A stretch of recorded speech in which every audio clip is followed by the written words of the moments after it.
mengucapkan banyak terima kasih kepada Pemprov DKI, Bapak Gubernur Anies Baswedan, yang mana pada hari ini pemberian kontribusi sembako untuk warga saya RW 04. Sekali lagi saya mengucapkan banyak terima kasih kepada Bapak Anies Baswedan.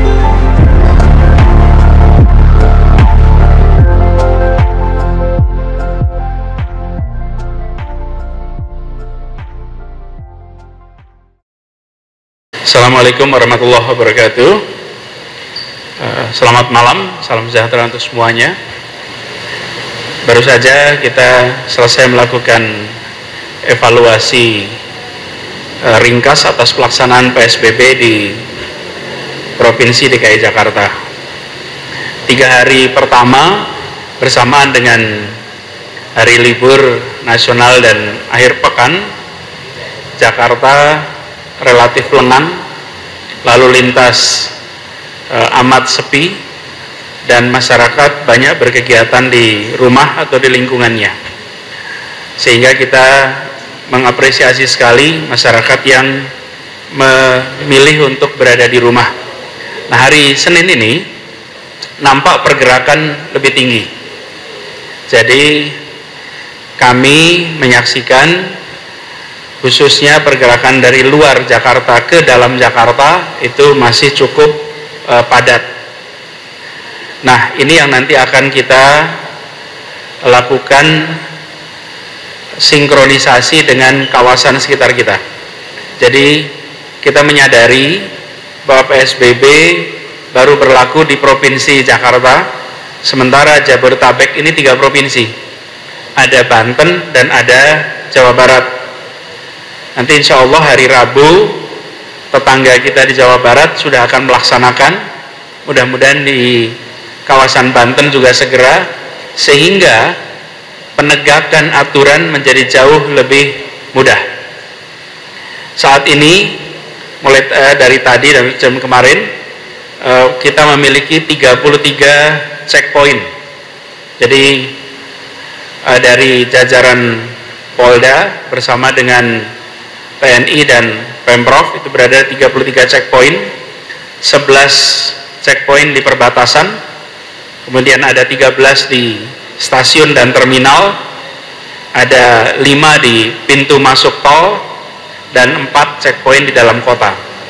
Secara bertahap kita akan menambahkan checkpoint, dan begitu pelaksanaan PSBB ini sinkron di semua tempat, maka proses penindakan atas pelanggaran akan jauh lebih leluasa untuk dilakukan, dan kita akan tindak tegas semua yang melanggar atas aturan-aturan yang ada di PSBB. Perlu kami tegaskan di sini bahwa kita membutuhkan kerjasama dari seluruh komponen masyarakat. Pendekatan petugas adalah humanis, tapi tetap tegas. Kita menginginkan perlindungan kepada seluruh masyarakat dinomorsatukan, dan itu artinya ketentuan-ketentuan dalam PSBB supaya ditaati. Kemudian yang kedua adalah terkait dengan aturan mengenai ojek atau kendaraan bermotor roda 2. Kita tetap merujuk kepada peraturan Menteri Kesehatan terkait PSBB, dan rujukan peraturan gubernur adalah memang kebijakan PSBB dari Kementerian Kesehatan. Karena itu kita akan meneruskan kebijakan bahwa kendaraan bermotor roda 2 bisa untuk mengangkut barang secara aplikasi, tapi tidak untuk mengangkut penumpang. Dan ini nanti akan ditegakkan aturannya. Ini berlaku juga untuk kegiatan lain yang menggunakan kendaraan roda 2. Jadi bagi anggota keluarga yang bersama-sama menggunakan kendaraan roda 2, kalau dia berasal dari rumah yang sama dengan alamat KTP yang sama, bepergian bersama-sama, tidak masalah. Tetapi apabila motor digunakan untuk mengangkut penumpang sebagai kegiatan usaha, itu yang tidak diizinkan karena potensi penularan menjadi tinggi. Jadi ini yang akan kita tegakkan juga, dan jajaran kepolisian, Pemprov DKI, dan TNI akan bersama-sama nanti mengintensifkan razia dalam konteks itu. Kemudian terkait dengan dunia usaha, banyak mereka yang berangkat ke Jakarta karena perusahaannya tidak melakukan pengurangan aktivitas di tempat kerja dan mengubahnya ke kegiatan bekerja di rumah, tapi tetap melakukannya di kantor, tetap melakukan di tempat usaha. Ini menyalahi dari PSBB. Ini penting sekali untuk disadari. PSBB ini bukan tentang pemerintah, ini tentang melindungi warga Jakarta, melindungi masyarakat kita dari penularan. Karena itu, sekali lagi saya meminta kepada semua komponen di luar sektor-sektor yang dikecualikan supaya mentaati ketentuan ini. Tidak lebih, tidak bukan itu untuk melindungi kita sendiri. Nah, Pemprov DKI akan melakukan evaluasi terhadap perusahaan-perusahaan yang di luar sektor yang dikecualikan. Yang dikecualikan ada sektor-sektornya, misalnya ke sektor kesehatan, sektor pangan, kemudian ada sektor transport perhotelan, kemudian ada sektor energi. Sektor-sektor yang dikecualikan memang bisa beraktivitas, tapi di luar itu tidak bisa. Karena itu kami berharap segera ditaati, karena review akan dilakukan dan kami akan melakukan tindakan tegas, bisa berbentuk evaluasi atas izin-izin usaha. Izin usahanya akan dievaluasi, dan bila melakukan pelanggaran dan itu berulang terus, maka kita bisa cabut izin usahanya. Kami tidak berharap itu terjadi. Karena itu kami minta kepada semuanya untuk mentaati. Sekali lagi, ini untuk kepentingan kita melindungi segenap bangsa, khususnya masyarakat di Jakarta. Dan seluruh aparat kita akan terus melakukan pemantauan di lapangan, akan menegur, akan mengingatkan, dan kami secara khusus ingin menyampaikan terima kasih kepada masyarakat Jakarta yang sudah mentaati ketentuan-ketentuan PSBB. Karena banyak sekali yang mentaati, jauh lebih banyak sesungguhnya yang mentaati daripada yang tidak.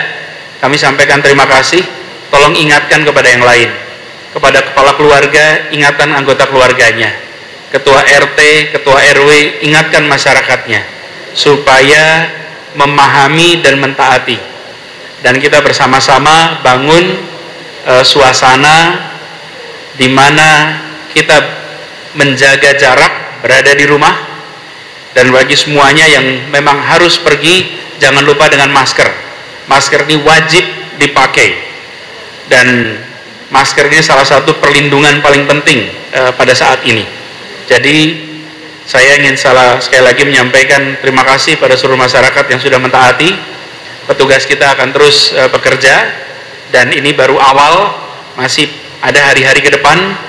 Kita berharap hari-hari ke depan menjadi lebih baik lagi, semua bisa mengerjakan kegiatan di rumah. Demikian barangkali hasil evaluasi kita yang bisa saya sampaikan. Kalau ada pertanyaan, ada komentar, silakan.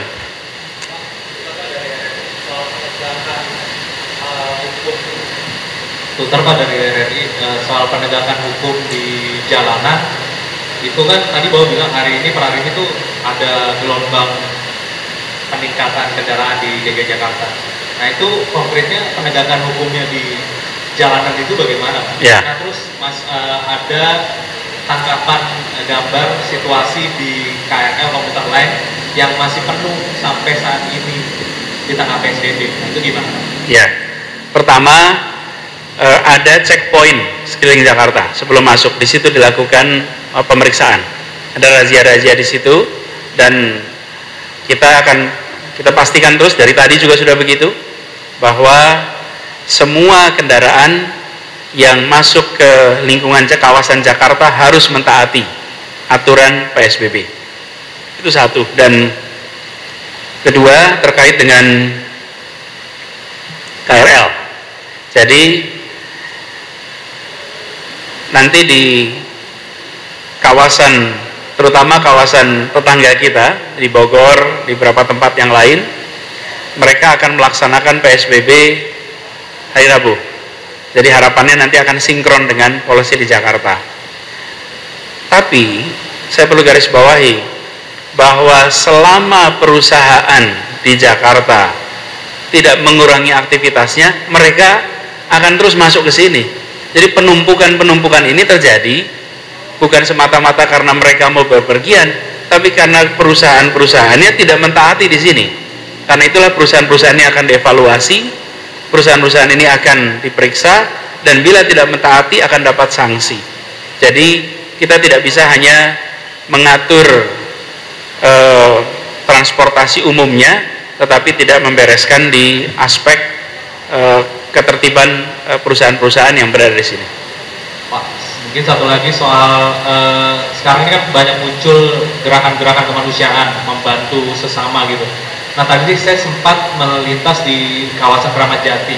Nah di situ ada bantuan kemanusiaan melalui warteg gratis atau operasi pangan gratis. Nah itu justru malah menimbulkan keramaian, banyak orang yang mungkin membutuhkan makanan terus mengantri dempet-dempetan, akhirnya nggak social distancing. Nah ini gimana, apakah mereka organisasi kemanusiaan ini nggak koordinasi sama Pemprov atau gimana sih Pak sebenarnya? Begini, sebenarnya bagi kita semua menghargai niat baik untuk membantu saudara-saudara kita yang mengalami kesulitan di tengah himpitan perekonomian seperti sekarang. Kami harus apresiasi nomor satu, bahwa pembatasan sosial menghasilkan justru solidaritas sosial karena membantu sesama. Itu kita apresiasi niat baiknya membantu.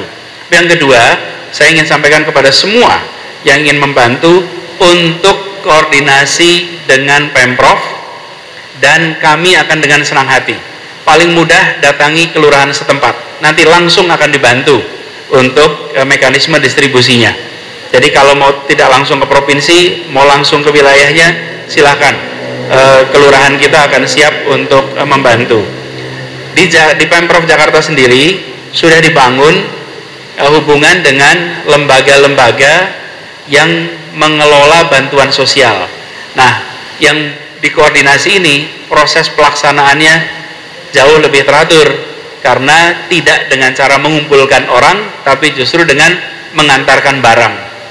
Bansos dari kita juga dikelola begitu, bukan dengan cara warga berkumpul, tapi dengan diantar ke RW, lalu nanti oleh RW bersama dengan Karang Taruna, FPGM, kemudian mereka semua yang nanti akan mendistribusikannya, begitu ya.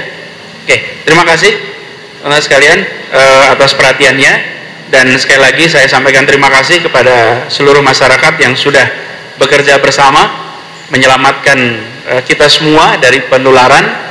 Saya berharap ke depan kita lebih tertib dan insya Allah kita bisa segera terbebas dari pandemi COVID-19 ini.